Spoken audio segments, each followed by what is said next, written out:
Python'a başlarken, temel bilgiler. Python çok popüler bir bilgisayar dilidir.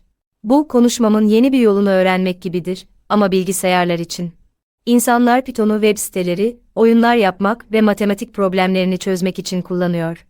Python yeni başlayanlar için kolaydır. Yeni öğrenenlere yardımcı olan İngilizce gibi okunur. Başlamak için yalnızca bir bilgisayara ihtiyacınız var.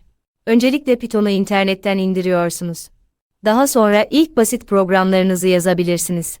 Python'da yazmak talimat vermek gibidir. Örneğin, bilgisayara sayı eklemesini veya desteden rastgele bir kart seçmesini söyleyebilirsiniz. Bilgisayar dediğinizi yapacaktır. Yeni başlayanlar için birçok eğlenceli proje var. Dünyaya merhaba diyen basit bir oyun veya program yapabilirsiniz.